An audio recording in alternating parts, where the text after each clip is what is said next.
Number 12, Irish Whiskey. The 39-year-old Chrissy Yandoli stands 5 feet 8 inches tall, identical to the height of her opponent in Elise Pone, both on point at weigh-ins. It is Pone with a slight reach advantage. To kick off our night here in Kansas City, here is Joe Martinez. Well, ladies and gentlemen, live from Fight Church here in Kansas City, Kansas, a very good evening and welcome to Invicta on Access, Rodriguez versus Torquato. And now, fight fans, we are set to go 3 rounds this scheduled in the flyweight division. Introducing to you first, fighting out of the blue corner, a kickboxer standing 5 feet 8 inches tall. Weighing in officially 126 pounds tonight, she makes her professional debut. Fighting out of Smithtown, New York, here is Chrissy the Doll Yandoli. And across the cage, her opponent, fighting out of the red corner. Her background is in catch wrestling and Muay Thai. At 5 feet 8 inches tall, she weighed in officially 124 3/4 pounds. She too makes her professional debut tonight, fighting out of and representing State College, PA. Here is Elise the Peace Pone. And your referee in charge of the action is Zach Tybres. Zach Tybres getting this assignment. Pair of Invicta FC newcomers as Elise Pone takes on New York's Chrissy Yandoli. TJ DeSantis, Julie Kedzie, Megan Anderson inside Fight Church, KCK's Pal Gym for Invicta on Access. Yandoli in the red, white, and blue, Pone in the black. Juju Me brings you our clock tonight here in Kansas City. Kick early there to the lead leg of Yandoli by Pone. A lot of respect here early. When we spoke with Yandoli, Megan, she said, essentially, I'm fighting a brown-haired version of myself. She did, TJ. And we are it's demonstrated right now. We've got both a very traditional Muay Thai kickboxing stance by both these ladies. And there's a ton of respect. I think they both respect each other's powers. They both respect each other's skills in the stand-up. So I see a little bit of a feeling out period here, identifying the range, seeing who can take advantage of the next momentum. Julie mentioned it's a really big night for everyone here at Invicta, and these two athletes fighting on the stage for the first time. Invicta jitters are a real thing. They certainly are, TJ. And, you know, in this feeling out process, I am actually seeing two fighters not necessarily be hesitant, but maybe not having the crazy intensity of people who are, in fact, amateurs. You know, they're not running at each other. They're actually fighting the way cautious and intelligent fighters fight. And that comes from experience, Julie. Both of these ladies have a ton of experience in martial arts outside of MMA, and we are definitely seeing that right now. They do, you know, and something about both of their styles, although they both have trained in Muay Thai, Yandoli has done a lot of American kickboxing tournaments in the past, too. So you'll see multiple kicks from one leg. Nice strikes to the body there by Yandoli. Yandoli coming alive with some punches there. She's definitely starting to mix in her striking after those front kicks, which is it's putting Pone on the back foot, and it's enabling her to get a lot of volume moving forward instead of just stationary and just waiting for Pone to move. 2 minutes down here in our opening round of this flyweight fight. One thing I'm a little worried about is the way Yandoli drops her hands. You can see Pone's keeping her hands in a very high posture, which gives Yandoli the body shot. However, Yandoli does have a tendency to drop her hands after a punch.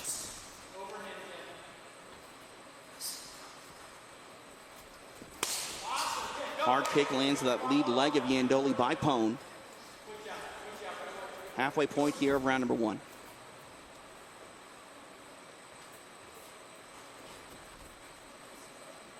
When we talk about the Muay Thai style, you know, it's kicking heavy, and sometimes that front kick, that teep, Megan, can actually be used similar to a jab in boxing. It really can, as we see Yandoli just utilizing that front teep to, you know, push Pone backwards. It's very useful in forms of, you know, range control, and Yandoli is doing a really good job of controlling that range, really forcing Pone to pressure forward at the pace that she wants her to fight at. When we talked to Yandoli, Julie, she talked about her American style of kickboxing background. She said she had to modify that quite a bit, and I think we're seeing that here in the way she approaches this fight. High kick comes by Pone, answered by a nice right hand there by Chrissy. Yeah, one of the things she said, you know, she tends to stand sideways and it leaves her lead leg open for those kicks. And you can see some reddening on the lead leg of Yandoli from some of Pone's kicks. But she has made good adjustments with that stance. And I do really like the way her lead leg is, you know, being utilized for push kicks and for front kicks. And for that side kick earlier. And we talked about Pone's background in mixed martial arts and how she focuses a lot on wrestling in her camp. She has not shown any of those wrestling skills here early. You know, even round, we'll see if maybe she tries to change it up here and finish around with a statement. Nice kick to the body there, though, by Pone. Yeah, and I think the thing is, Pone has done these multiple tournaments in one day. She's had, you know, I think she understands a feeling out period, but she is getting tagged quite a bit, especially to the body. And you know, gotta wonder if that slowed her down a little. You can see that lead leg of Pone definitely reddened by the kicking attack, but she's got kicks of her own here. One thing we also have to take into consideration is, you know, first pro fight 5-minute rounds are a big difference. So I think moving from the first to the second round, we're definitely going to see the tenaciousness or the ability for both of them to bounce back for that second 10 minutes. That's a fantastic point. When you look at their kickboxing backgrounds, it doesn't matter if it's American kickboxing or Muay Thai, there's no 5-minute rounds in There is not, kickboxing. TJ, no. Final 10 seconds of this opening frame between these flyweights.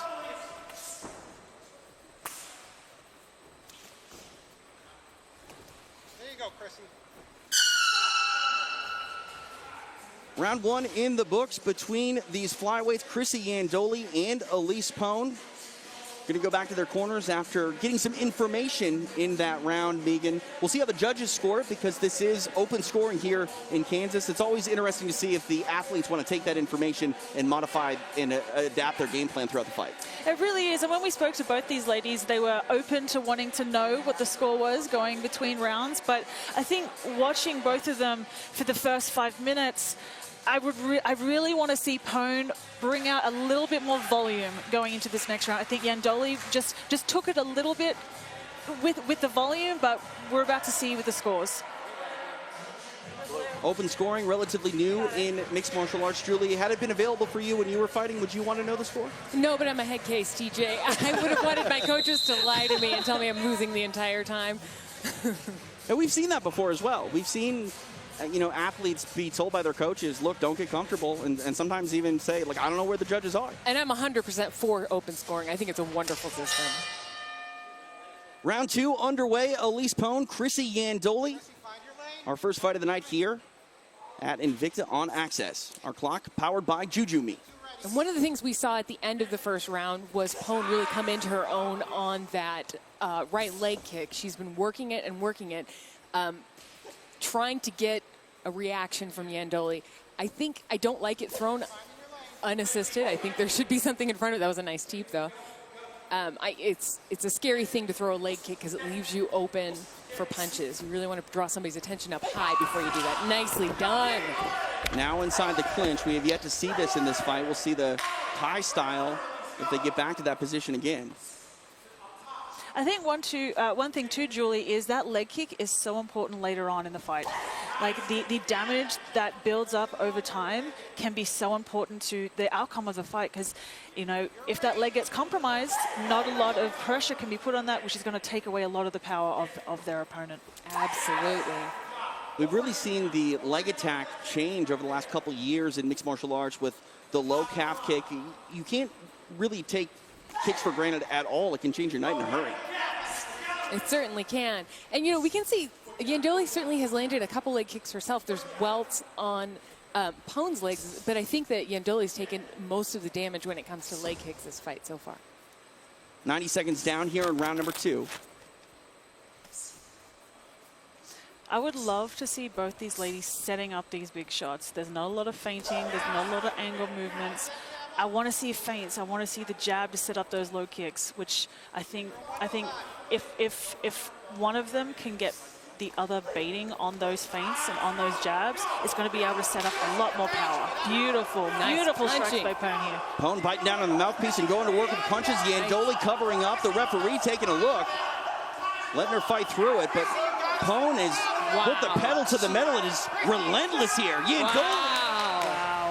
Wow, saved by the referee. Elise Pone decided to go and Go she went, Megan. Nicely done. She gets a stoppage in round number 2. Man, that was impressive. She's seen an opening and she took it. And that's what we want to see in pro debuts on Invicta. I think she showcased how patient she is, which is so rare for a debut. Pennsylvania's Elise Pone victorious in her Invicta FC debut. And Julie, we talked a lot about that feeling out process. Elise Pone, she got some confidence in round number 2, and when she decided to go, she went until it was over. Yeah, you know, she was looking for the right opportunity. She was looking for the right moment. She saw it, and she pounced.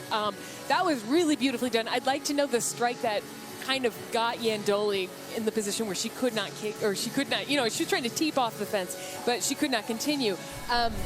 The ref stepped right in there, but you can see Pone's attacking the body. She's attacking the head. Yandoli's trying to get her off the fence, but once Pone gets in there and she's landing those elbows right in there, sneaking up underneath the head, punches to elbows, and then those kind of uppercuts.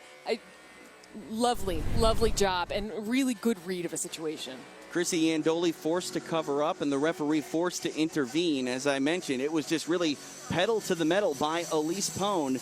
She felt that the stoppage was near, and she pursued it relentlessly until the referee had no choice. Elise Pone has arrived inside this Invicta FC flyweight division.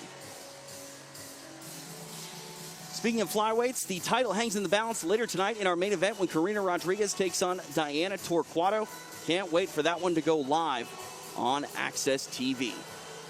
Two athletes showing a nice bit of sportsmanship, but this one is a wrap. To make it official and for the time of the stoppage, here's Joe. Ladies and gentlemen, the end comes at the official time. 2 minutes, 7 seconds, round number 2. Stoppage for your winner by TKO in her debut, Elise the Peace Pone. Elise Pone getting it done in her Invicta FC debut here tonight in Kansas City.